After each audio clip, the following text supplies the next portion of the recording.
إن الحمد لله نحمده ونستعينه ونستغفره ونعوذ بالله من شرور أنفسنا وسيئات أعمالنا من يهده الله فلا مضل له ومن يضلل فلا هادي له وأشهد أن لا إله إلا الله وحده لا شريك له وأشهد أن محمدا عبده ورسوله يا أيها الذين آمنوا اتقوا الله حق تقاته ولا تموتن إلا وأنتم مسلمون يا أيها الناس اتقوا ربكم الذي خلقكم من نفس واحدة وخلق منها زوجها وبث منهما رجالا كثيرا ونساء واتقوا الله الذي تساءلون به والأرحام إن الله كان عليكم رقيبا يا أيها الذين آمنوا اتقوا الله وقولوا قولا سديدا يصلح لكم أعمالكم ويغفر لكم ذنوبكم ومن يطع الله ورسوله فقد فاز فوزا عظيما أما بعد فإن أصدق الحديث كتاب الله تعالى وخير الهدي هدي محمد صلى الله عليه وسلم وشر الأمور محدثاتها وكل محدثة بدعة وكل بدعة ضلالة وكل ضلالة في النار أما بعد. Donc nous continuons Inch'Allah Ta'ala l'explication du hadith de Jibril alayhi salam.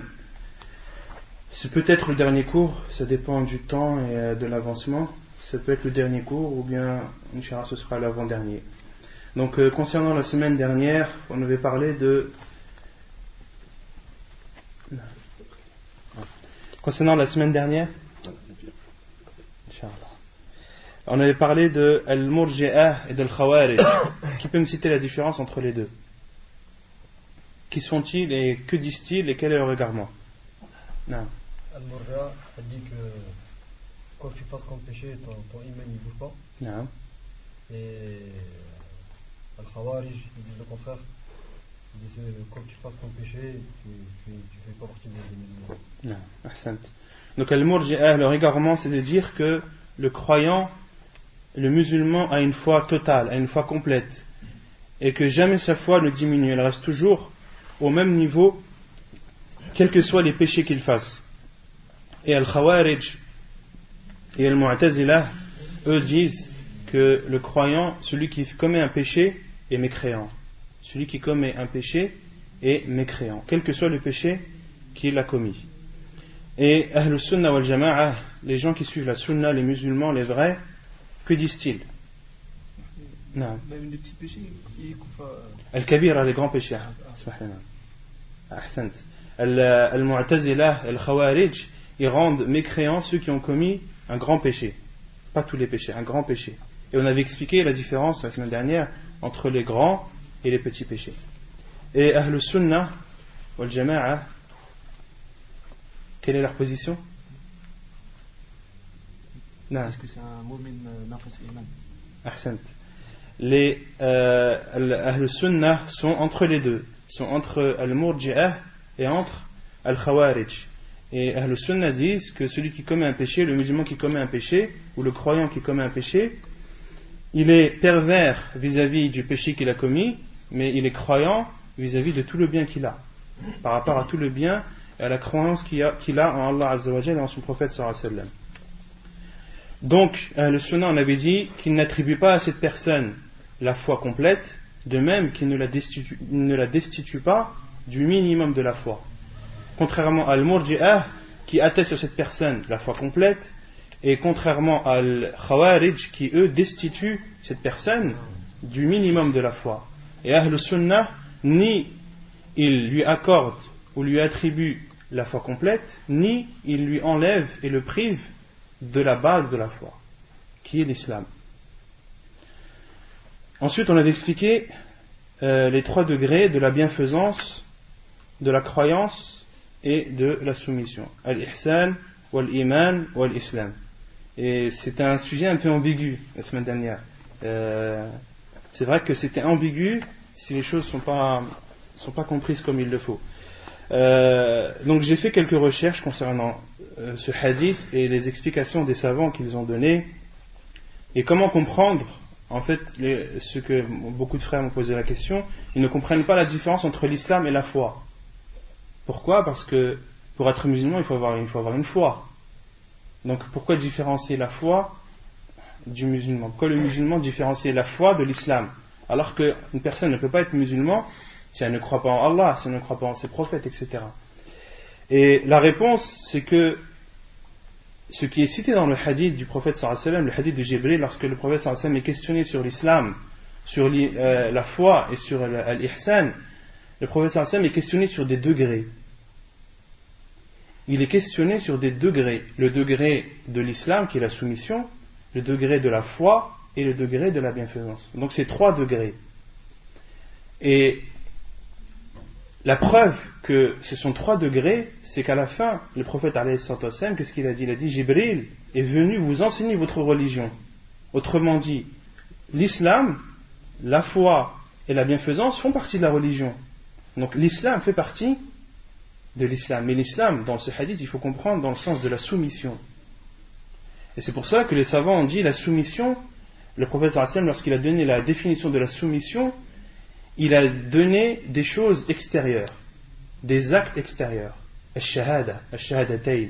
Al-shahadatayn, les 2 attestations, d'attester qu'Allah subhanahu wa ta'ala est la seule divinité et est la seule divinité qui doit être adorée, et que le prophète alayhi salam doit être suivi dans ce qu'il nous a dit. De croire seulement sans appliquer, les 2 shahadas ne sont pas acceptés. Al-ulama, les savants disent que de croire seulement sans que cela soit concrétisé par des actes, les 2 attestations ne sont pas valables. Et al-shahada aslan, au niveau de la langue arabe, elle veut dire à la fois de croire, mais aussi de montrer.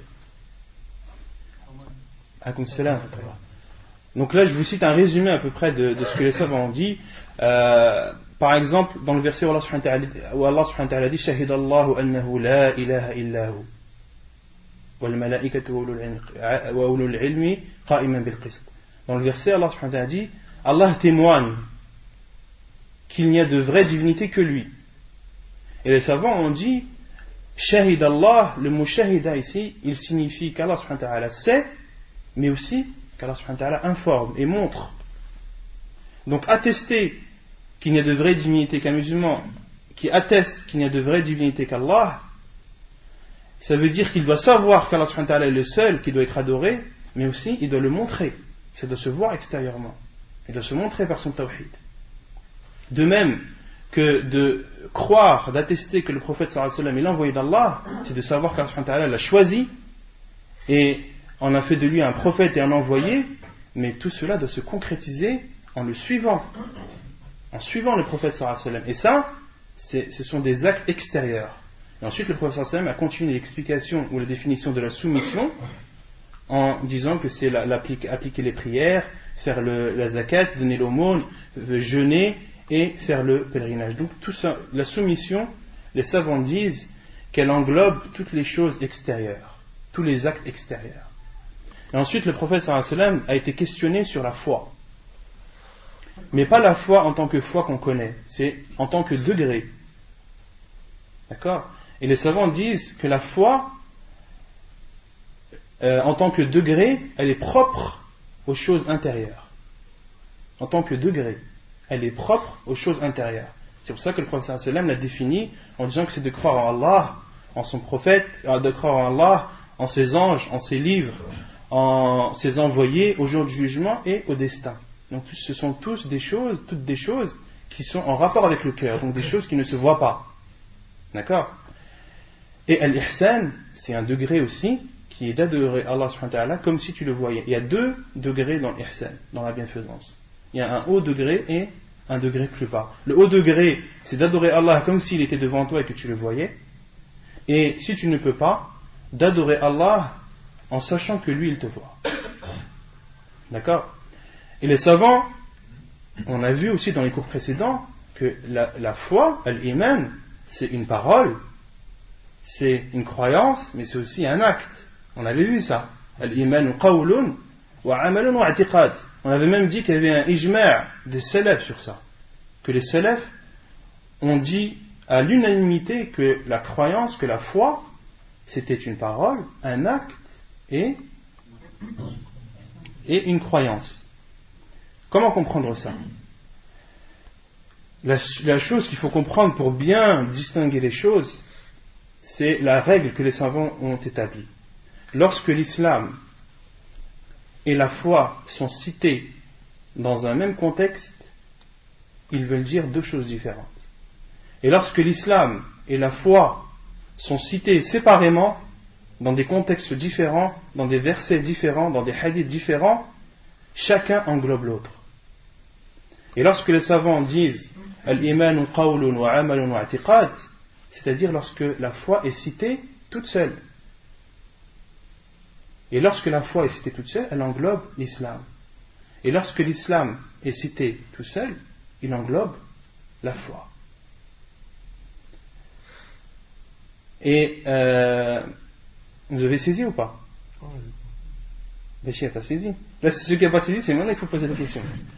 Non, moi, ce que j'ai pas compris, c'est quand tu as dit que, par exemple, le musulman, celui qui est mu'min, il est musulman. Mais le musulman ne peut pas être mu'min. Non. Donc là, le frère, il pose la question sur la règle qu'on a dit, c'est que tout musulman est croyant, que tout croyant est musulman, mais tout musulman n'est pas forcément croyant. D'accord? Donc le problème, c'est comment est-ce qu'on peut considérer un musulman qui ne peut pas être croyant, alors que la croyance fait partie de l'islam. La réponse, je vais te la donner. Je sais pas qui est un portable.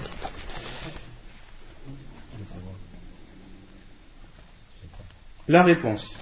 Les savants ont dit que pour être musulman, et c'est là où il faut comprendre, c'est là où comprendre les choses, l'importance, là on voit l'importance de la langue arabe. Les savants ont dit que l'islam, pour être musulman, il y a des conditions. D'accord? La première condition, c'est d'attester qu'il n'y a de vraie divinité, d'attester les deux shahadas, d'attester qu'il n'y a de vraie divinité qui doit être adorée qu'Allah, et que son prophète, que Muhammad sallallahu alayhi wa sallam, est son envoyé. D'accord? Et attester, comme on a dit, ça veut dire deux choses. Ça veut dire croire, et ça veut dire montrer. D'accord?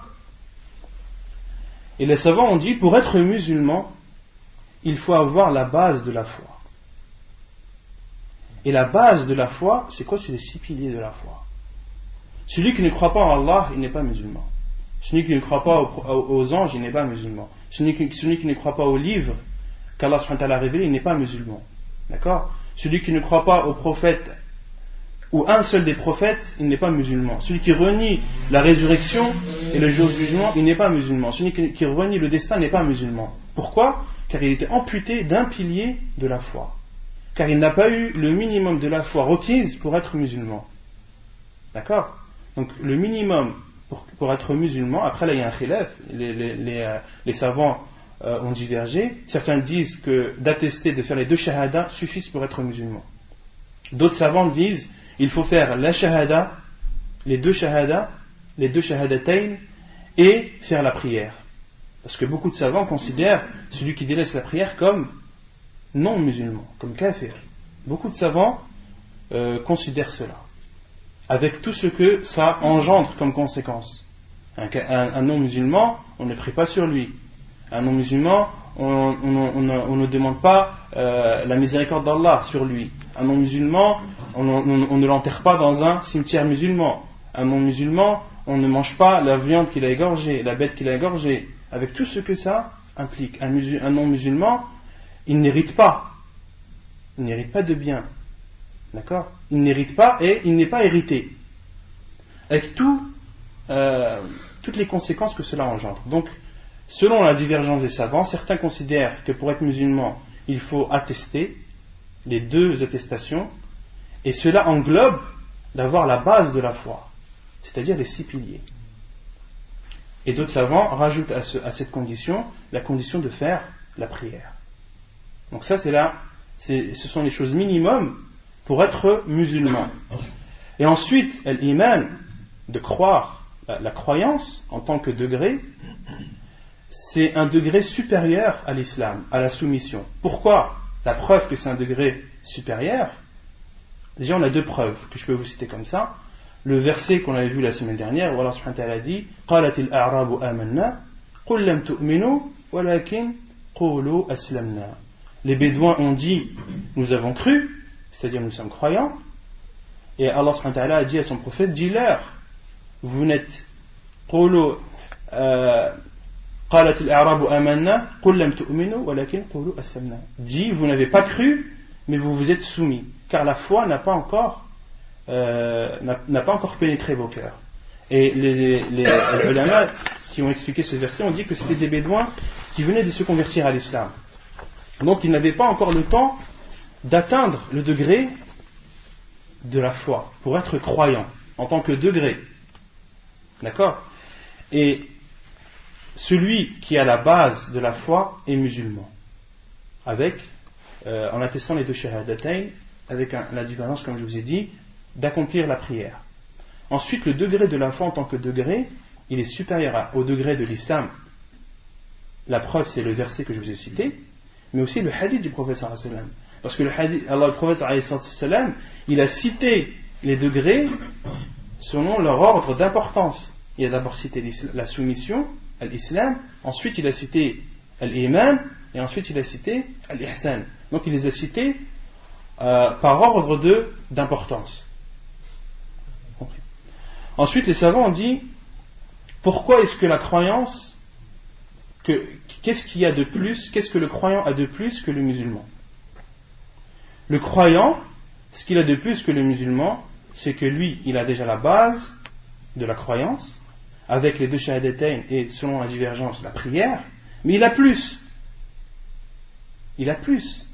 Sa foi, elle est grande en Allah Azza wa Jal. Plus il en apprend, et plus il est récompensé. Plus il en apprend, et plus sa foi augmente, et plus ses actes augmentent, et plus sa récompense est augmentée. Donc automatiquement, il passe le stade de l'islam, de la soumission, au stade de croyant. D'accord? Vous avez compris? Non. Quand Allah il s'adresse à l'Umma d'Iya Yuladina Amanu, là c'est la base de la foi. Ça ne concerne pas les croyants. Là, non, ça englobe. Ça englobe. Pourquoi? Parce que Allah, quand il dit Ayyuhalladhina amanu, ou vous qui avez cru, ça englobe. Ça englobe tout. C'est comme je vous ai dit, l'islam, quand il est cité tout seul, il veut dire les deux. Et la foi, quand elle est citée toute seule, elle veut dire à la fois l'islam dans sa globalité. D'accord? Donc Allah subhanahu wa ta'ala, lorsqu'il dit ô vous qui avez cru, il s'adresse aux musulmans. Pourquoi? Parce que la foi, quand elle est citée séparément, elle veut dire l'ensemble de la religion. Non. Je crois que les frères avaient levé la main avant. Non. Ça veut dire quoi exactement croire en ces livres? Croire en ces livres, on avait expliqué. De croire en ces livres, c'est de croire qu'Allah subhanahu wa ta'ala a révélé des livres, qu'Allah subhanahu wa ta'ala a descendu des livres, que ces livres sont sa parole, sont la parole d'Allah Azza wa Jal, de croire en la Torah, de croire en l'Injil, de croire à Zabour, de croire à Suhuf Ibrahim et Moussa, de croire que tout livre révélé par Allah subhanahu wa ta'ala est sa parole, de croire que le Coran est la parole d'Allah subhanahu wa ta'ala, de croire que le Coran abroge les autres, et de croire aussi que le Coran a une spécificité par rapport aux autres, qu'il est plus important que les autres livres. Non. Même à l'heure actuelle. C'est-à-dire actuellement, c'est-à-dire on peut y croire. C'est-à-dire ce qui est marqué dans la Bible, dans la etc. Non, tu crois en la vraie Bible. J'ai bien dit, tu crois en la Bible, en l'évangile plutôt, qu'Allah subhanahu wa ta'ala a révélé. Après, l'évangile falsifié, ça c'est une autre question. Mais de croire au livre, la base de la croyance au livre, c'est de croire qu'Allah subhanahu wa ta'ala a révélé des livres, qu'ils sont sa parole, d'accord, et qu'Allah subhanahu wa ta'ala les a descendus afin de guider les gens et de leur montrer le chemin à suivre. Béchir, tu voulais poser une question? Par exemple, quand le prophète il dit La yu'minu ahadukum hatta yuhibba li akhihi ma yuhibbu li nafsihi. Là, il rentre dans l'iman de degré. L'islam ou l'iman ou l'ihsan. La yu'minu ahadukum hatta yuhibba li akhihi ma yuhibbu li nafsihi. Il n'est pas croyant celui qui n'aime pas pour lui-même, qui n'aime pas pour les autres ce qu'il aime pour lui-même. Les savants ont expliqué que le prophète sallallahu alayhi wa sallam voulait dire par là la foi complète. Il rentre dans le degré. Il rentre dans le degré ça dépend de ses actes, ça dépend de sa foi. Mais il peut rentrer dans le degré de croyant C'est pour ça que les savants disent alladhi yartakib al-mu'min, le croyant qui fait un grand péché, fahuwa mu'minun naqisul iman. C'est un croyant parce qu'il a dépassé le stade de la soumission, c'est-à-dire il a cru en plus que la base de la foi, il est passé au-dessus, d'accord? Et s'il a commis un péché, il sera jugé sur ce péché-là, et ça fait de lui un croyant qui a une foi qui a baissé, qui a une foi qui a diminué, d'accord? Mais elle n'a pas diminué en dessous du minimum, qui est la base de la foi. Al-Khawarij, qu'est-ce qu'ils disent? Non. Ils disent celui qui fait un péché, un grand péché, il n'a plus rien, même la base, il n'y en a plus. Et le Murji'ah, qu'est-ce qu'ils disent? Ils disent il est toujours au top. Non. Ahl Sunnah, ils disent al-iman yazid wa yanqus. Yazidu bil ta'at wa yanqusu bil ma'asi wa sayyi'at. Il augmente en faisant des bonnes actions et il diminue en faisant des mauvaises actions. Donc en fait, ce qu'il faut comprendre, ce qu'il faut comprendre pour saisir la subtilité, parce que c'est subtil un petit peu, c'est que lorsque l'islam est cité séparément, il englobe toute la religion. Lorsque la foi est citée séparément, elle englobe toute la religion. Et lorsqu'ils sont cités côte à côte, dans un même contexte, dans un même hadith, dans un même verset, ils veulent dire chacun une chose différente. La soumission, l'islam, qui veut dire les actes extérieurs, et la foi, qui veut dire les actes intérieurs. C'est clair pour tout le monde? Donc si vous voulez, je vais vous lire quelques paroles de Cheikh Salih al-Sheikh, qui a expliqué le hadith de Jibril dans son livre Al-Arba'in, les 40 hadiths. Donc je vais vous lire quelques phrases qu'il a citées pour une preuve de ce que je vous ai expliqué et résumé. يقول الشيخ صالح آل الشيخ في شرحه لحديث الأربعين في حديث جبريل: وهذا الحديث فيه ذكر الإسلام والإيمان والإحسان، وفيه أن هذه الثلاثة هي الدين، لأنه في آخرها قال عليه الصلاة والسلام: أتاكم يعلمكم دينكم. فالدين إذن هو الإسلام منقسم إلى 3 مراتب: الإسلام والإيمان والإحسان. Donc, Cheikh Salih al-Sheikh explique ce hadith qui parle de l'islam, de la foi et de la bienfaisance. Il y a une preuve que ces 3 choses, ces 3 degrés font partie de la religion. Pourquoi? Car le prophète sallallahu alayhi wa sallam a dit à la fin: Jibril est venu vous enseigner votre religion. Et que l'islam se divise en 3. En l'islam, qui est le mot arabe, qui veut dire soumission, en la foi et en la bienfaisance. Et là, il parle de degrés. Donc ensuite, il explique la différence entre l'islam et la foi lorsqu'ils sont cités séparément ou lorsqu'ils sont cités côte à côte.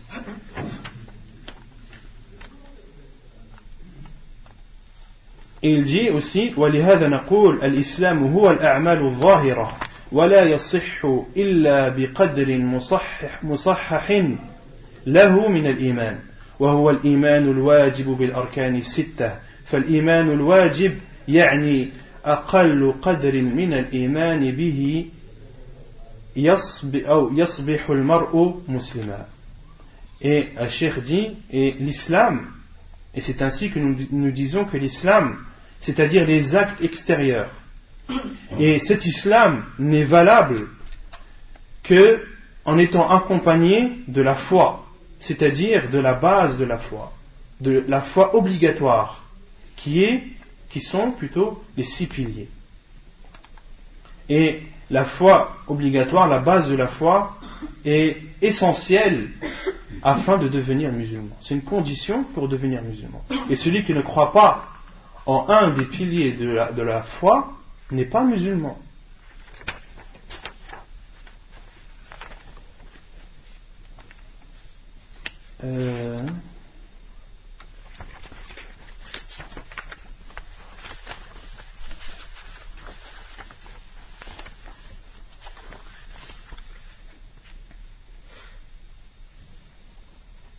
Et il dit aussi, الشيخ: فكل مسلم لا بد أن يكون معه من الإيمان قدر هو الذي ذكرنا صحح به إسلامه، ولو لم يكن عنده ذلك القدر أو القدر ما سمي مسلما أصلا فلا يتصور مسلم بلا إيمان فكل مسلم عنده قدر من الإيمان وهذا القدر هو القدر المجزي الذي ذكرت لك.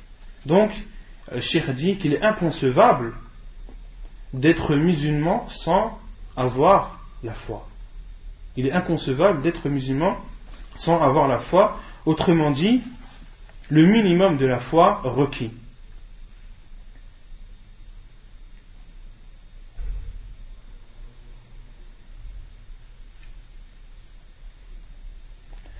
إذا تقرر هذا فنقول الإيمان يتفاوت أهله فيه ولتفاوت أهله فيه صار الإيمان أعلى مرتبة من الإسلام وصار المؤمن أعلى مرتبة من المسلم. Et donc ici le cheikh explique une chose encore une autre subtilité. Il dit la foi, les gens se surpassent dans la foi, dans le degré de la foi. ولتفاوت أهله فيه صار الإيمان أعلى مرتبة من الإسلام. Et le fait que les gens se surpassent dans la foi, cela veut dire, ou cela signifie que l'islam, que la foi plutôt, le degré de la foi est supérieur au degré de la soumission. Pourquoi? Parce que le degré de la soumission, le minimum c'est quoi? C'est la salat, pas la zakat. Ça, faut bien comprendre ça. La zakat, aucun savant ne dit que celui qui ne fait pas la zakat n'est pas musulman. Non. Abu Bakr radiallahu anhu, lorsqu'il a combattu ceux qui avaient délaissé la zakat, et cela, le fait de combattre et de tuer ces personnes, comme l'a fait Abu Bakr radiallahu anhu, ça ne veut pas dire qu'ils sont mécréants. Le fait de tuer quelqu'un, ça ne veut pas dire qu'il est mécréant, forcément. Vous êtes d'accord avec moi? Il y a beaucoup de choses. Par exemple, dans la loi du talion, le qisas, lorsqu'un musulman en tue un autre, là, il y a la loi du talion en islam. Après, ça dépend avec la diya, ça dépend de l'accord qui est fait avec la famille, etc. Mais dans un pays islamique qui applique la loi de l'islam, lorsqu'une personne en tue une autre, la famille de la victime décide. Soit elle veut que cette personne soit tuée, comme le membre de sa famille a été tué, ou bien alors elle demande une compensation financière ou matérielle. D'accord? Et le fait de tuer cette personne en appliquant la loi du talion, est-ce que ça fait d'elle une personne mécréante? Non, elle reste musulman. Donc le fait de combattre quelqu'un ne veut pas dire forcément qu'il est mécréant. Donc c'est pour cela la seule chose où les savants se sont divisés pour rendre une personne mécréante, c'est la salat. Certains savants disent celui qui délaisse sa prière n'est pas musulman, d'autres disent qu'il est musulman. Et la condition essentielle, c'est ash-shahadatayn. C'est les deux shahada, les deux attestations. Aucun savant ne dit que celui qui ne prie pas, celui qui ne jeûne pas, est mécréant. Aucun savant ne dit que celui qui ne fait pas le hajj est mécréant. D'accord? Et le fait de délaisser une chose, c'est autre que le fait de négliger ou de nier son obligation. D'accord? Allah subhanahu wa ta'ala a ordonné de jeûner le mois de Ramadan. C'est une obligation.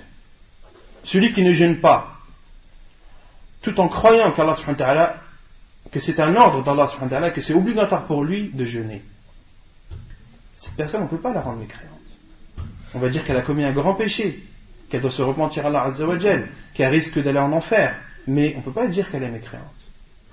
Quant à une personne qui dit non, le jeûne il n'est pas obligatoire, le Ramadan il n'est pas obligatoire, la zakat elle n'est pas obligatoire, le hajj il n'est pas obligatoire pour celui qui en a les possibilités, celui qui renie l'obligation de ces choses, les savants disent qu'il est mécréant. Il n'a aucun kafir. Pourquoi? Parce qu'il va à l'encontre du Coran. Allah subhanahu wa ta'ala, il a cité dans le Coran l'obligation de jeûner. Et si tu viens, tu dis non, c'est pas obligatoire, là tu es venu à l'encontre, tu es parti à l'encontre de l'ordre d'Allah subhanahu wa ta'ala, à l'encontre de ses prescriptions. Et aller à l'encontre d'Allah subhanahu wa ta'ala dans ses prescriptions, c'est de la mécréance. Non. C'est ce qu'ils ont fait à l'époque d'Abu Bakr, non? Parce qu'ils ont renié le fait non. de Nazareth. Imtana'u. Ils se sont abstenus. On les appelait, et c'est pour cela, non, on les appelait mani'iz zakah. Mani'iz zakah. D'accord? Les savants les appellent mani'iz zakah. Ceux qui se sont abstenus de s'acquitter de la zakat. D'accord? Et le fait de renier une chose qu'Allah subhanahu wa ta'ala a ordonnée, c'est de la mécréance. Même, Non. même par ignorance. Vous avez dit ça, mais c'est en ignorance. Après, le fait de rendre quelqu'un mécréant, ça c'est aucunement du ressort du commun des musulmans. Celui qui est apte à juger quelqu'un comme étant mécréant, ce sont les savants. Pourquoi? Parce que pour rendre quelqu'un mécréant, il y a des conditions. Comme les savants disent, il faut que intifal mawani' wa wujud il faut que pour rendre quelqu'un mécréant, il y a des conditions. Il faut que par exemple cette personne ne sache pas qu'elle n'ait pas fait ça avec ignorance. Après cette ignorance, est-ce qu'elle évolue ou pas? Il y a beaucoup de conditions et seuls les savants sont aptes à rendre quelqu'un mécréant. D'accord? Et l'exemple aussi que l'on peut donner, c'est pour celui qui applique une autre loi que celle d'Allah subhanahu wa ta'ala. Les savants ont parlé sur ce sujet. Pour celui, et c'est un sujet dont on entend souvent parler à notre époque, une personne qui n'applique pas la loi d'Allah, un gouverneur qui n'applique pas la loi d'Allah, est-ce que c'est un mécréant? On ne peut pas dire non totalement, on ne peut pas dire oui totalement. Les savants ont séparé. On dit si il n'applique pas la loi d'Allah subhanahu wa ta'ala, tout en sachant que la loi d'Allah c'est la meilleure, c'est la plus complète, et que c'est elle qui doit appliquer et pas une autre, mais par faiblesse, par faiblesse de foi, par manque de sérieux, par un entourage pervers, parce qu'il y en a beaucoup qui sont entourés de mauvaises personnes, qui leur donnent de mauvais conseils. D'accord? S'il le délaisse pour ça, les savants disent qu'il a commis un grand péché, qu'il a commis un énorme péché, mais ça ne le sort pas de l'islam, ça ne le rend pas mécréant. Et ensuite les savants ont continué leur explication en disant, si il n'applique pas la loi d'Allah, tout en croyant que la loi qu'il applique est meilleure que celle d'Allah, là les savants disent qu'il est mécréant. Pourquoi? Parce qu'il a renié l'obligation d'appliquer la loi d'Allah. Appliquer la loi d'Allah, c'est une obligation, personne ne peut le renier. Inil hukmu illa lillah. Le jugement n'appartient qu'à Allah. Donc, le seul jugement qui peut être appliqué, la seule législation qui peut être appliquée, c'est l'islam, la législation d'Allah subhanahu wa ta'ala. Et les savants disent, ou bien, s'il croit que sa législation est équivalente à la législation d'Allah, là aussi, il est mécréant. Pourquoi? Parce qu'il a renié le fait que la législation d'Allah, la loi d'Allah, est la meilleure et la plus complète. D'accord? Et ensuite, vous allez avoir des personnes qui sont égarées, comme tout le temps, comme dans tout domaine, il y a toujours des personnes qui sont égarées, qui vont dire non, celui qui n'applique pas la loi d'Allah, c'est un mécréant. Et les savants leur ont répondu, ils ont cité la parole d'Ibn Abbas qui dit ce n'est pas la mécréance qu'ils pensent, c'est la petite mécréance. Et le fait de faire un grand péché, c'est une petite mécréance. C'est une mécréance qui ne sort pas de l'islam. Et le fait qu'Allah subhanahu wa ta'ala a dit celui qui n'applique pas la loi d'Allah, c'est un mécréant, Allah subhanahu wa ta'ala il veut dire par là la petite mécréance. Lorsque la personne fait cela, n'applique pas la loi d'Allah tout en sachant que la loi d'Allah est la meilleure. Et il y a un hadith du prophète sallallahu alayhi wa sallam aussi qui dit d'insulter un musulman c'est une perversité. Wa qitaluhu kufr, et de le tuer c'est une mécréance. Mais le tuer c'est une mécréance, qu'est-ce que le prophète sallallahu alayhi wa sallam voulait dire par là? La grande mécréance ou la petite mécréance? La petite mécréance. La petite mécréance qui ne sort pas de l'islam. Pour cela, il n'y a aucun savant qui dit que celui qui tue quelqu'un est un mécréant. Il a commis un grave péché. Il risque la peine de mort. Mais ça ne le sort pas de l'islam. Non. Du coup, j'ai perdu le fil. Donc, le fait que que la foi augmente et diminue, cela fait de la foi fait du degré de la foi qu'il est supérieur au degré de l'islam. Et c'est pour cela, وَلِهَذَا قَالَ الْعُلَمَاء كُلُّ مُؤْمِنٍ مُسْلِمٍ وَلَيْسَ كُلُّ مُسْلِمٍ مُؤْمِنًا. Tout croyant est musulman, mais tout musulman n'est pas forcément croyant.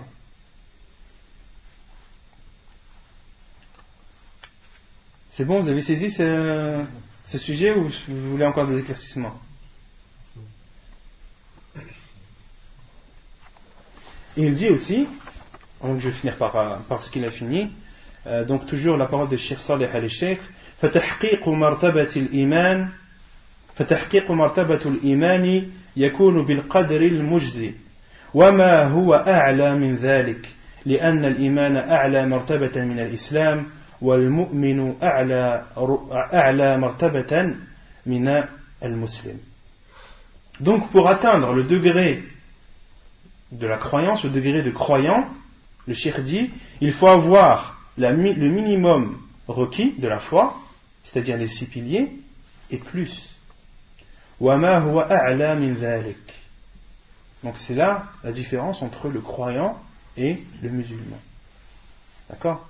Le croyant et le musulman. Et toujours le croyant et le musulman, la différence que j'ai citée entre l'islam et la foi, c'est la même entre le musulman et le croyant. Lorsqu'on cite le musulman tout seul, ça englobe le croyant. Et lorsque on cite le croyant tout seul, ça englobe le musulman. Mais lorsqu'on dit le musulman et le croyant, là on les cite côte à côte, ils veulent dire 2 choses différentes. Le musulman, celui qui a la base de la foi, avec au minimum la shahadatayn, et c'est celui qui applique les choses extérieures, les actes extérieurs, et le croyant, c'est celui qui a ce que le musulman a et plus. C'est celui qui a ce que le musulman a et plus. Le plus, par exemple, dans la croyance en Allah Azza wa Jal, il y a des choses qui sont obligatoires à connaître. D'accord ? Par exemple, la croyance en Allah subhanahu wa ta'ala. De croire en l'unicité de la seigneurie, qu'Allah subhanahu wa ta'ala est celui qui est le seul qui a créé, le seul créateur, le seul pourvoyeur, le seul qui donne la vie et la mort. De croire en l'unicité de l'adoration, de croire qu'Allah subhanahu wa ta'ala, que c'est lui que tu dois adorer seul et sans lui associer personne, et l'adorer sur toutes les formes d'adoration, tout ce que le mot adorer veut dire, et ça on l'avait vu, et aussi de croire en ses noms et attributs. D'accord ? Celui qui croit en ça, il a cru en Allah subhanahu wa ta'ala.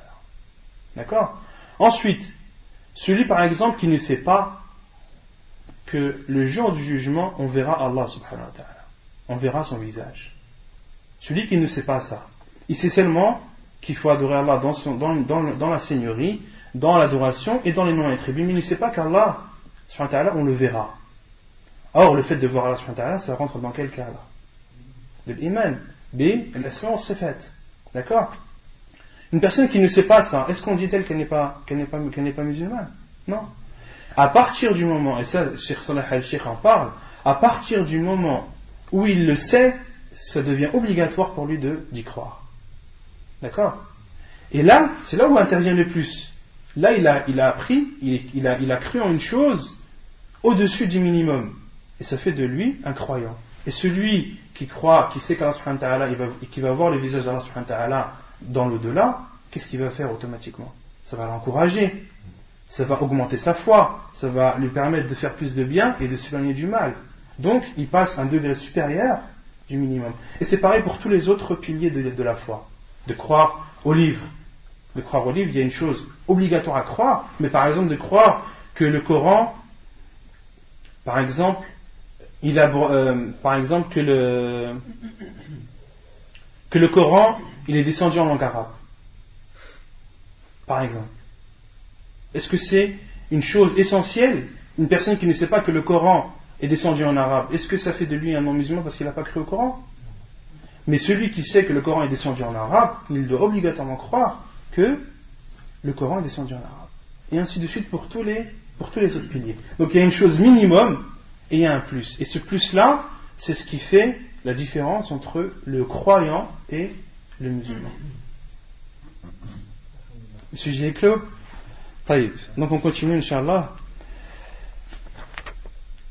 Donc on avait aussi parlé de l'ihsan, qui avait deux degrés. Le premier, d'adorer Allah subhanahu wa ta'ala comme si tu le voyais, et si tu n'avais pas atteint ce degré, d'adorer Allah subhanahu wa ta'ala comme si lui, il te voit. De même qu'on avait parlé de l'heure. Et que l'heure, seul Allah subhanahu wa ta'ala en a connaissance. On avait aussi dit que l'heure allait avoir lieu un vendredi. D'accord ? On avait aussi cité un hadith du prophète sallallahu alayhi wa sallam qui nous prouve que l'heure aura lieu un vendredi et avant le lever du soleil. Qui peut me citer la preuve de ceci? Non. Et les animaux, ils attendent l'heure avant. Tous les animaux, ils attendent l'heure avant le lever du soleil. Non, certes. Il y a un hadith du prophète sallallahu alayhi wa sallam, hadith rapporté par An-Nasa'i, où le prophète sallallahu alayhi wa sallam dit que chaque bête, chaque animal, le vendredi, attend plutôt l'arrivée de l'heure, l'arrivée de la fin du monde, le vendredi du matin jusqu'au lever du soleil. Et ensuite, après le lever du soleil, autrement dit, les animaux n'attendent plus. Donc on comprend de cela que l'heure, la fin du monde, aura lieu un vendredi, et en plus qu'elle aura lieu en tout début de journée. D'accord? Et en général, en tout début de journée, les gens, qu'est-ce qu'ils font? Voilà. Les gens dorment. Et c'est pour cela que l'heure, l'arrivée de l'heure va surprendre les gens. Ça va être une surprise pour les gens. Voilà, qu'Allah nous facilite si jamais on rencontre l'arrivée de l'heure. Et on avait dit aussi que l'heure, elle voulait dire la mort qui viendra après que Israfil soufflera dans la trompe la première fois. De même qu'elle veut dire aussi la résurrection. On avait cité le verset qui prouve cela lorsque Allah subhanahu wa ta'ala parle des partisans de Pharaon. An-naru yu'raduna 'alayha ghuduwan wa 'ashiyyan wa yawma taqumu as-sa'ah adkhilu ala fir'auna ashadd al-'adhab. Donc le feu, le sens du verset, le feu dans lequel ils seront exposés matin et soir, c'est-à-dire les partisans de Pharaon. Et on avait vu aussi que ce verset était une preuve du châtiment de la tombe. Donc autrement dit, le châtiment qu'ils subiront ici dans ce verset, c'est dans la tombe. Le feu qu'ils goûteront, ou par lequel ils seront châtiés matin et soir dans la tombe, autrement dit, entre parenthèses, et lorsque l'heure aura lieu, et lorsque l'heure aura lieu, faites entrer les partisans de Pharaon dans un châtiment plus douloureux. Et après la tombe, il y a quoi? La résurrection. Donc, lorsque Allah dit autrement dit, la résurrection. Donc, as-sa'a, elle veut dire à la fois, elle veut parfois dire la mort qui subviendra après que Israfil alayhi salam va souffler dans la trompe la première fois, de même qu'elle signifie également la résurrection. ويقول الشيخ عبد المحسن العباد حفظه الله تعالى: الفائدة الثالثة قوله صلى الله عليه وسلم: ما المسؤول عنها بأعلم من السائل. معناه أن الخلق لا يعلمون متى تقوم الساعة، وأن أي سائل أو أي مسؤول سواء في عدم العلم بها. قال ابن رجب في جمع العلوم والحكم: يعني أن علم الخلق كلهم في وقت الساعة سواء، وهذا إشارة إلى أن الله استأثر تعالى بعلمها. Donc, lorsque le prophète sallallahu alayhi wa sallam a dit: celui qui est questionné n'en sait pas plus que celui qui questionne, cela ne prouve que personne ne sait quand est-ce que l'heure aura lieu. Personne ne sait quand l'heure aura lieu. Ibn Rajab rahimahullah dit dans son livre Jami'ul Ulum wal Hikam, c'est-à-dire que la science des créatures, toutes les créatures, quelles que soient les créatures, que ce soit les êtres humains ou les djinns, leur science concernant l'arrivée de l'heure est unique. Et c'est quoi leur science unique? C'est de ne pas savoir. Ils ne savent pas. Et cela prouve qu'Allah subhanahu wa ta'ala s'est approprié à lui seul la science de l'heure. والفائدة الرابعة: تعددت الأسئلة لرسول الله صلى الله عليه وسلم عن الساعة، وكان النبي صلى الله عليه وسلم يجيب من سأله ببيان بعض أماراتها أو يلفت نظر السائل إلى ما هو أهم من سؤاله. La quatrième chose que l'on retient, c'est que les questions adressées au prophète sallallahu alayhi wa sallam concernant l'heure étaient très nombreuses. Et le prophète sallallahu alayhi wa sallam répondait à ces questions parfois en donnant des signes de l'heure et parfois en donnant une réponse qui est plus favorable et plus bénéfique à celui qui l'a posé que la réponse qu'il attend. Compris? Donc de temps en temps le prophète sallallahu alayhi wa sallam répondait lorsqu'on lui demandait sur l'heure par des signes de l'heure, et parfois il donnait une autre réponse que celle attendue, mais une réponse qui est la plus bénéfique à la personne qui a questionné. ومن الأول حديث أبي هريرة رضي الله عنه في صحيح البخاري أن أعرابيا سأل النبي صلى الله عليه وسلم وقال متى الساعة؟ قال فإذا ضيعت الأمانة فانتظر الساعة. الحديث. Le premier hadith est le hadith d'Abu Hurayra radiallahu anhu, rapporté par Al-Bukhari dans son Sahih, où un bédouin a demandé au prophète sallallahu alayhi wa sallam quand l'heure aura-t-elle lieu. Et le prophète sallallahu alayhi wa sallam lui a répondu lorsque le dépôt sera perdu ou lorsqu'il sera négligé, attends-toi à l'heure. Le dépôt, c'est lorsque quelqu'un te confie quelque chose.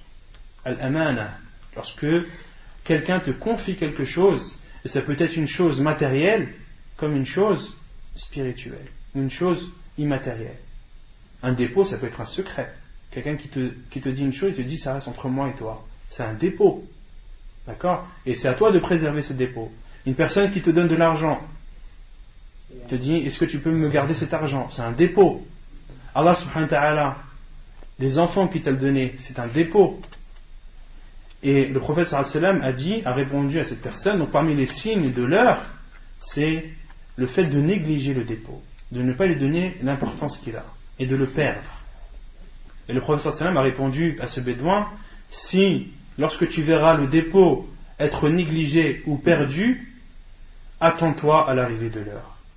Et le deuxième hadith, rapporté par Al-Bukhari Muslim, selon Anas radiallahu anhu, وأما الثاني ففي صحيح البخاري ومسلم عن أنس رضي الله عنه أن رجلا سأل النبي صلى الله عليه وسلم عن الساعة فقال متى الساعة؟ قال وما أعددت لها؟ قال لا شيء إلا أني أحب الله ورسوله صلى الله عليه وسلم فقال أنت مع من أحببت.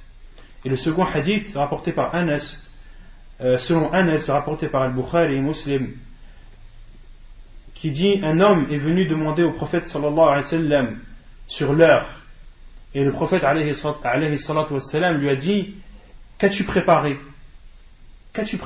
à l'arrivée de l'heure? L'homme a répondu je n'ai rien préparé, sauf si ce n'est que j'aime Allah et son envoyé alayhi salatu wa sallam. Et le prophète sallallahu alayhi wa sallam lui a répondu tu seras avec ceux que tu aimes. Tu seras avec ceux que tu aimes. Donc là, le prophète sallallahu alayhi wa sallam a répondu à cette personne, il lui a donné une réponse, mais autre que celle qu'il attendait. La réponse que le prophète sallallahu alayhi wa sallam lui a donnée, elle n'a aucun rapport avec l'heure. Elle n'a aucun rapport avec la question sur l'heure, l'arrivée de l'heure. La personne, l'homme qui a posé la question pour le prophète sallallahu alayhi wa sallam, il a retenu que il sera le jour du jugement avec celui qu'il aime. Autrement dit, il faut qu'il fasse attention aux personnes qu'il côtoie, aux personnes qu'il aime, car les personnes qu'il côtoie et qu'il aime, il sera avec eux le jour du jugement. والفائدة الخامسة قوله فأخبرني عن أماراتها إلى آخره أماراتها أي علاماتها وعلامة الساعة تنقسم إلى قسمين. La cinquième chose à retenir de la partie du hadith concernant l'heure, le prophète Jibril alayhi salam a demandé au prophète alayhi salatu wa salam de l'informer sur les signes de l'heure. Al-amarat, c'est-à-dire les signes. Et les signes de l'heure se divisent en deux. Alamatun qaribatun min qiyamiha ka khuruj ash-shams min maghribiha wa khuruj ad-dajjal وخروج يأجوج ومأجوج ونزول عيسى بن مريم عليه الصلاة والسلام من السماء وغيرها. Et parmi les signes, il se divise en deux. Il y a des signes qui sont proches de l'arrivée de l'heure, comme lorsque le soleil se lèvera de l'endroit où il se couche habituellement, lorsque Ad-Dajjal, le faux messie, apparaîtra, lorsque Ya'juj et Ma'juj, qui sont connus sous le nom de Gog et Magog, lorsqu'ils sortiront, et lorsque Isa alayhi salam descendra du ciel. Et là, juste une parenthèse, de croire aux envoyés d'Allah subhanahu wa ta'ala, de croire aux envoyés d'Allah, la base de la croyance aux envoyés d'Allah, c'est de croire qu'Allah subhanahu wa ta'ala a choisi des personnes parmi ses serviteurs, qu'il en a fait des prophètes et envoyés, qu'il les a envoyés pour montrer aux gens le droit chemin, les écarter du mauvais, de croire en ceux qui ont été nommés dans le Coran, etc. Tu vois? Donc ça, c'est la base de la croyance, de croire en Muhammad sallallahu alayhi wa sallam. Mais une personne qui croit en Isa alayhi salam, il sait que Isa alayhi salam, c'est un envoyé d'Allah, un de ses meilleurs envoyés d'Allah. Mais par exemple, il ne sait pas que Isa alayhi salam est vivant et qu'il va descendre vers la fin de l'heure. Est-ce que celui qui croit en Isa alayhi salam en tant que prophète, mais qui ne sait pas que Isa alayhi salam va descendre et qu'il est vivant, est-ce que ça fait de lui un non-musulman? Non. Mais à partir du moment où il va apprendre que Isa alayhi salam est vivant et qu'il va descendre avant l'arrivée de l'heure, ça devient pour lui une obligation d'y croire. Et là, il aura passé le stade supérieur, le stade minimum de la foi, et il deviendra croyant. Donc là, c'est un exemple pour illustrer. وعلامة قبل ذلك ومنها العلامتان المذكورتان في هذا الحديث. Et il y a d'autres signes qui vont apparaître bien avant l'arrivée de l'heure. Et autrement dit, les deux signes que le prophète sallallahu alayhi wa sallam a cités.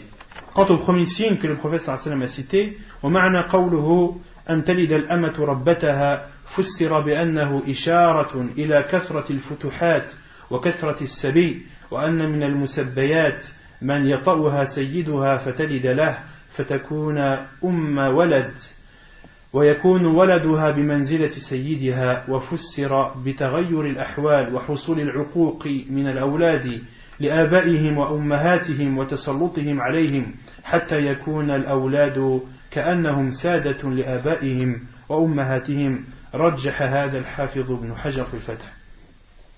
Et le premier signe que le prophète sallallahu alayhi wa sallam a cité, c'est lorsque la mère enfantera sa maîtresse. Lorsque la mère enfantera sa maîtresse. Il y a deux explications des savants. La première, c'est le fait qu'il y aura beaucoup de croisades, beaucoup de guerres, beaucoup de prisonniers et des musulmans qui vont prendre des prisonnières comme butin et vont avoir des rapports avec elles et des enfants. Et cet enfant sera le père, ou plutôt l'enfant du maître et l'enfant de l'esclave. Autrement dit, l'esclave aura enfanté son maître. Et la deuxième explication que les savants ont donnée, et qui est la plus vraisemblable, comme l'a dit le Hafid ibn Hajar dans le Fath, c'est le fait qu'il va y avoir beaucoup de désobéissance de la part des enfants envers leurs parents. Et que les enfants vont avoir plus d'autorité que leurs parents. Et autrement dit, et avoir une autorité supérieure à celle des parents, et cela revient à dire que l'enfant est supérieur aux parents. D'accord? Et ce serait l'explication du hadith du prophète sallallahu alayhi wa sallam, ce qu'il dit: la mère enfantera sa maîtresse. C'est-à-dire, la mère va enfanter un enfant qui va lui désobéir et qui va avoir plus d'autorité qu'elle. Et autrement dit, ça veut dire que l'enfant est maître de ses parents. Et la deuxième explication, comme je vous ai dit, comme le Hafid ibn Hajar rahimahullah dans le Fath a dit, est la plus vraisemblable. ومعنى قوله وأن ترى الحفاة العراه العالة رعاء الشاء يتطاولون في البنيان أن الفقراء الذين يرعون الغنم ولا يجدون ما يكتسون به تتغير أحوالهم وينتقلون إلى سكن المدن ويتطاولون في البنيان وهاتان العلامتان قد وقعتا. Et le deuxième signe de l'heure que le prophète sallallahu alayhi wa sallam a cité, il a dit, tu verras, c'est lorsque tu verras la personne nue, pieds nus, pauvre, berger de son troupeau, qui se feront la concurrence dans l'édification de bâtiments.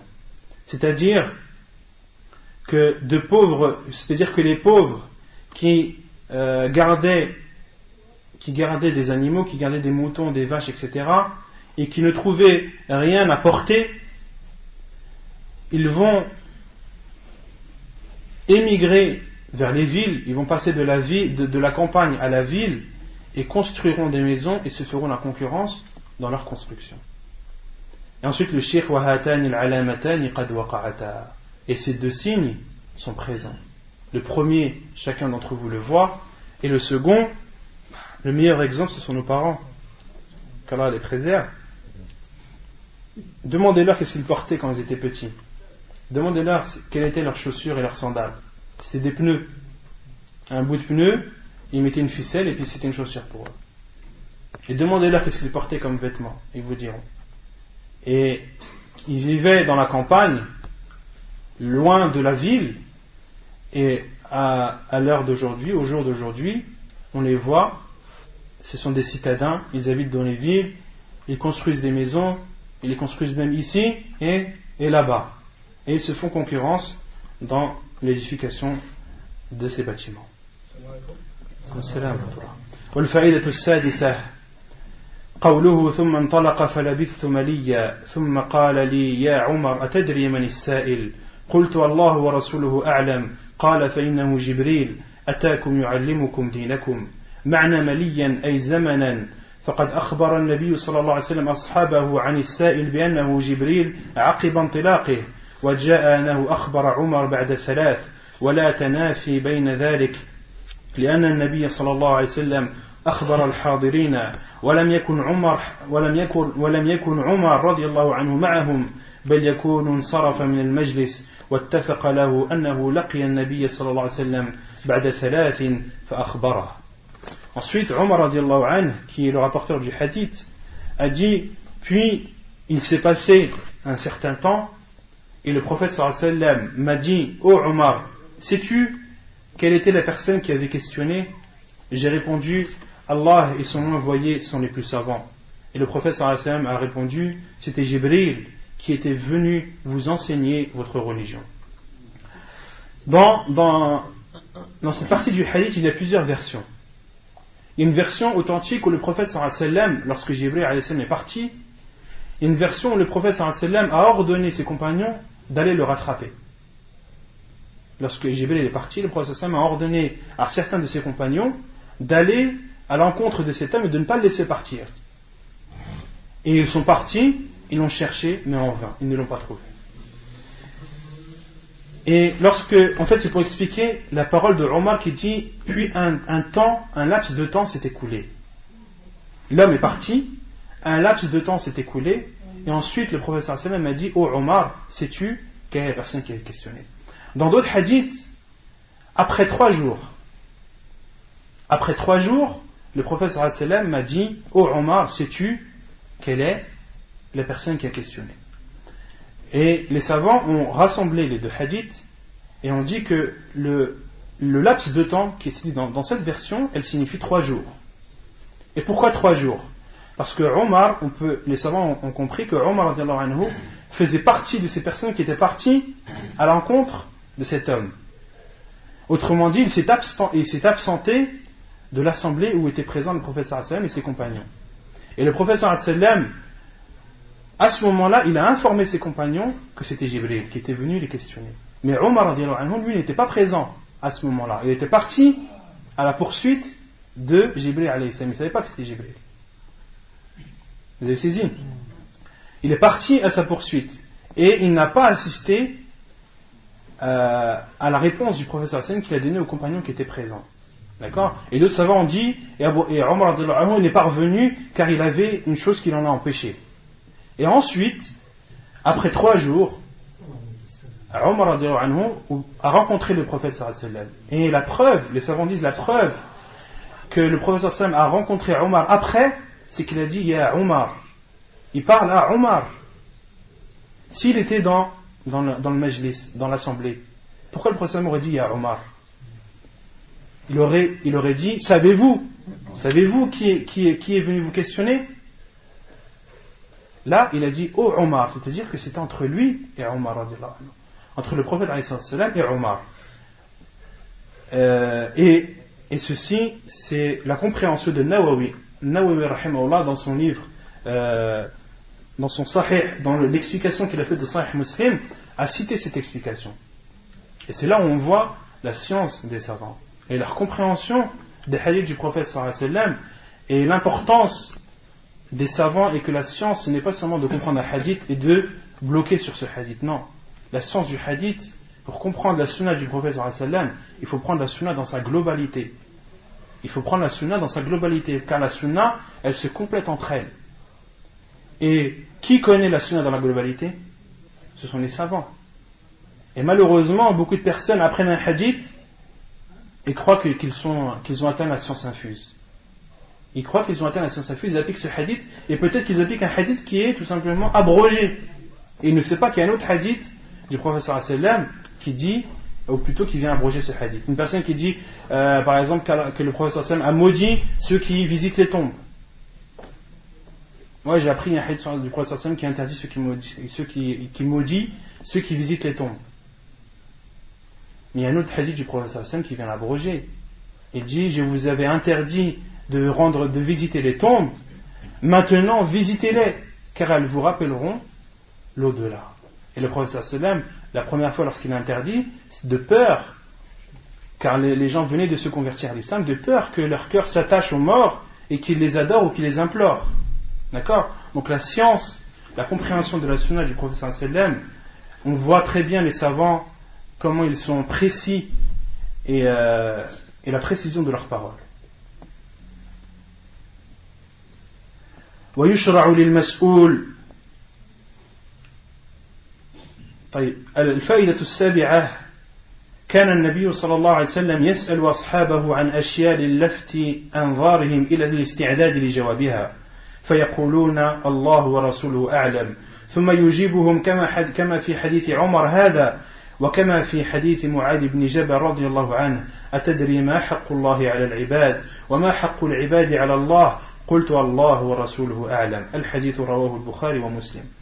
Et on sait ce qu'on peut retenir aussi de cette partie du hadith, c'est que le prophète sallallahu alayhi wa sallam, souvent il questionnait ses compagnons pour les préparer à la réponse.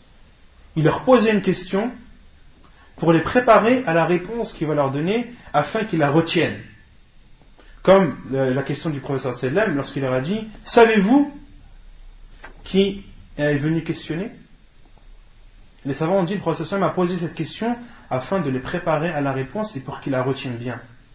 Une personne à qui tu dis, sais-tu qui est venu, te dit non, et ensuite tu lui dis c'est un tel, il va s'en rappeler mieux que si tu lui dis c'était un tel qui est venu. Et on voit aussi cela dans un autre hadith, le hadith de Mu'adh ibn Jabal, le hadith connu, où le prophète sallallahu alayhi wa sallam a dit à Mu'adh, radiyallahu anhu, sais-tu quel est le droit d'Allah envers ses serviteurs et le droit de ses serviteurs envers Allah? Il a répondu, Allah et son prophète sont les plus savants. Et ensuite le prophète sallallahu alayhi wa sallam lui a donné la réponse. De même, on retient aussi une autre chose, وَيُشْرَعُ لِلْمَسْئُولِ إِذَا لَمْ يَكُنْ عِنْدَهُ جَوَابٌ أَنْ يَقُولَ لَا أَدْرِي أَوْ اللَّهُ أَعْلَمُ لِصَلَاحِيَّةِ ذَلِكَ لِكُلِّ سُؤَالٍ. Il est légiféré à celui qui est questionné, s'il ne connaît pas la réponse, de dire La adri, je ne sais pas, ou Allahu a'lam, Allah est le plus savant. Il a le droit de dire ça à toute question qui lui est posée.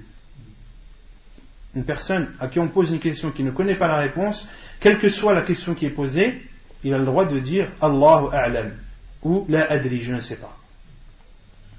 بخلاف الله ورسوله أعلم فلا تصلح لكل سؤال فلو سأل سائل متى تقوم الساعة تعين في الجواب قول الله أعلم لأن النبي صلى الله عليه وسلم لا يعلم متى تقوم الساعة.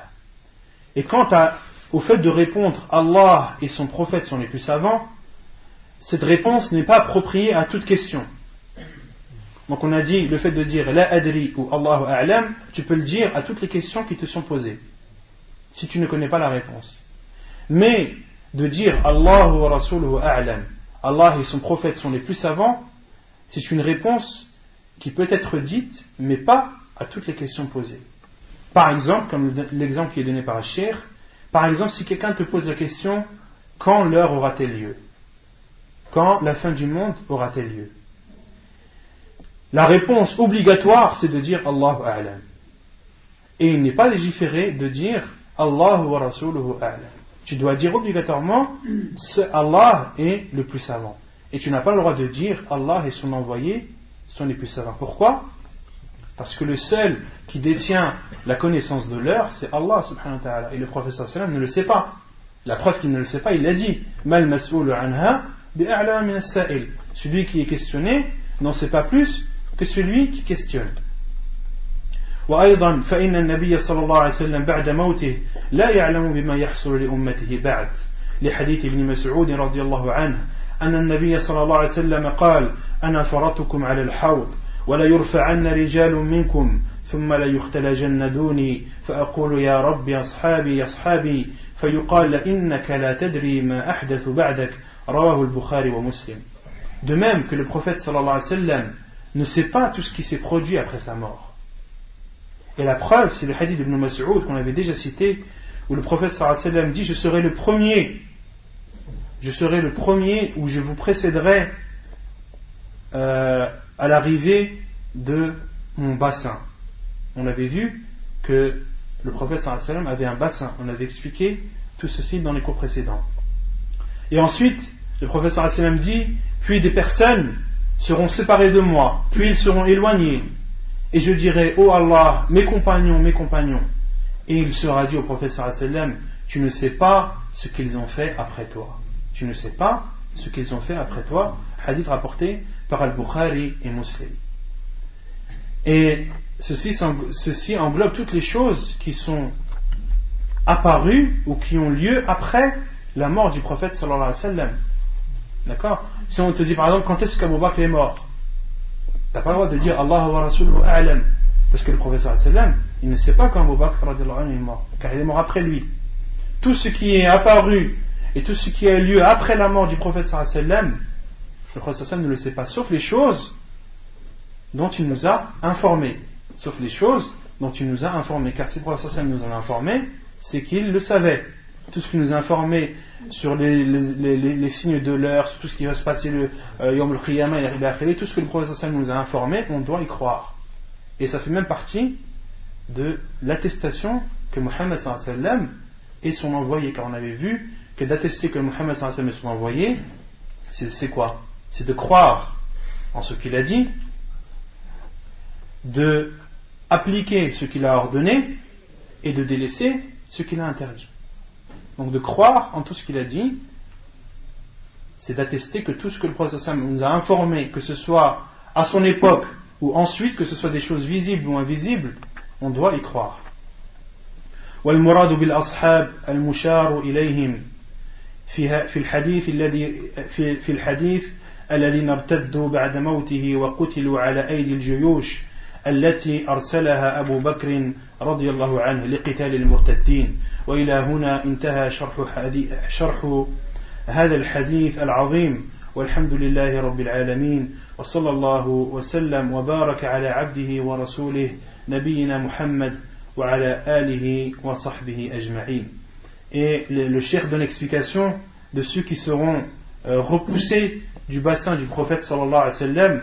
Il a dit: ce sont des personnes qui avaient renié la religion après le prophète sallallahu alayhi wa sallam au temps d'Abu Bakr et qu'Abu Bakr radiallahu anhu a combattu.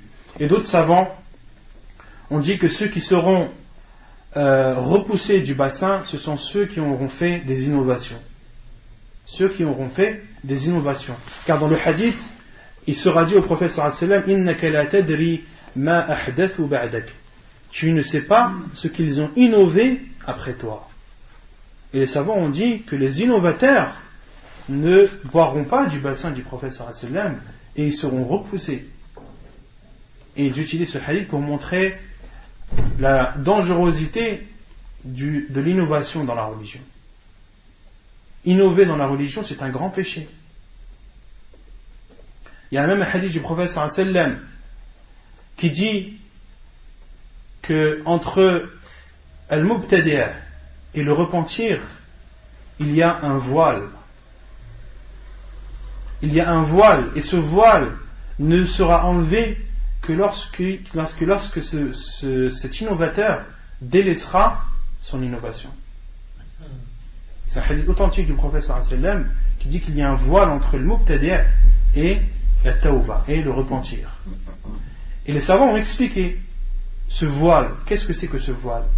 Une personne qui est innovatrice, un innovateur, lorsqu'il fait quelque chose, est-ce qu'il pense que c'est un bien ou c'est un mal? C'est un mal. Pour lui, il pense que c'est un bien.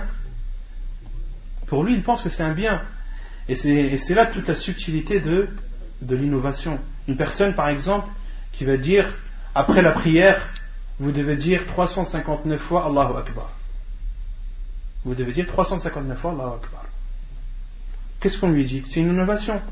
Il va dire, ouais, mais c'est un dhikr, c'est un rappel d'Allah subhanahu wa ta'ala. Tu vas m'interdire de dire 359 fois Allahu Akbar. Donc là, on rentre dans l'ambiguïté. Et en général, ceux qui sont dans l'innovation, ils ont la maladie de l'ambiguïté. Les savants ont dit le cœur a deux maladies. La maladie des shahawat, la maladie des tentations et la maladie des ambiguïtés. La maladie des tentations, c'est celui qui fait des péchés, celui qui a un cœur faible, qui va toujours vers les tentations, vers ce que son âme lui dit de faire. Et Allah subhanahu wa ta'ala dit dans le Coran, Inna an-nafsa la'ammaratun bis-su' illa man rahima rabbi. L'âme pousse vers le mal, sauf celle qu'Allah subhanahu wa ta'ala a entrée dans sa miséricorde. Donc il y a le cœur a deux maladies. La maladie de la tentation et la maladie de l'ambiguïté. D'être dans l'ambiguïté. De considérer des hadiths du prophète sallallahu alayhi wa sallam généraux et d'en faire et de les appliquer dans des cas précis. Ça c'est interdit. Le prophète sallallahu alayhi wa sallam il nous a dit après la prière de faire la takbir 33 fois, pas 359 fois. Et c'est pas plus t'en fais, mieux c'est. Non, c'est plus tu suis le prophète sallallahu alayhi wa sallam et mieux c'est. Car si c'était mieux de dire 359 fois Allahu Akbar après la prière, le prophète sallallahu alayhi wa sallam l'aurait fait. Ses compagnons radiyallahu anhum l'auraient fait. On avait cité aussi l'histoire d'Abdullah ibn Mas'ud lorsqu'il a vu des compagnons, des personnes qui dans la mosquée faisaient des cercles. Il y en avait un qui leur disait dites subhanallah 100 fois, dites alhamdulillah 100 fois, dites Allahu Akbar 100 fois. Et il comptait avec des pierres. Et Abdullah ibn Mas'ud, qu'est-ce qu'il leur a dit? Il leur a dit soit vous êtes dans une voie qui est meilleure que la voie du prophète sallallahu alayhi wa sallam, ou bien alors vous avez ouvert une porte vers l'égarement. Et eux, qu'est-ce qu'ils ont répondu avant que Abdullah ibn Mas'ud leur donne cette réponse? Ils ont dit ce sont que des pierres avec lesquelles nous comptons les takbir, les tahmid et les tahlil. On n'a rien fait de mal. Nous on n'a voulu que le bien. Et là, Abdullah ibn Mas'ud leur a répondu par une réponse célèbre.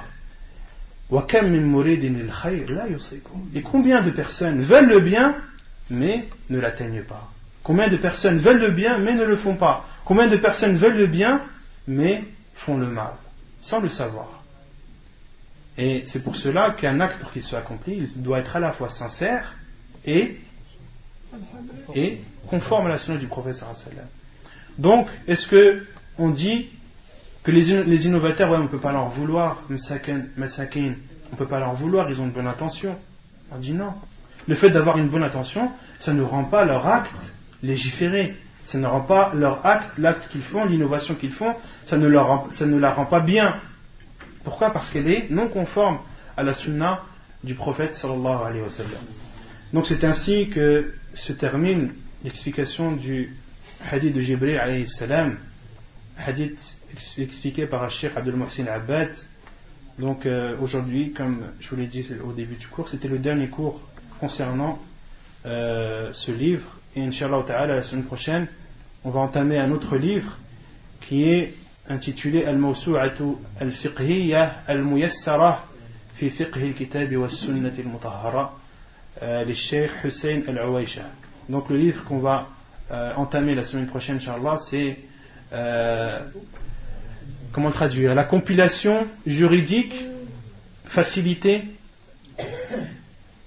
pour comprendre le Coran et la Sunna authentique du prophète sallallahu alayhi wa sallam, un livre de Cheikh Hussein al-Uwaysha qui est un des élèves de Cheikh al-Albani rahimahullah ta'ala. Donc c'est un livre qui traite de la jurisprudence et selon les chapitres connus de la jurisprudence, en commençant par la purification, ce qui est pur, ce qui est impur, les ablutions, etc. et la prière et ainsi de suite. Sallallahu wa sallam wa baraka ala nabina Muhammad wa ala alihi wa sahbihi ajma'in. Donc le cours de la semaine prochaine entre le Maghrib et l'Isha. Inch'Allah.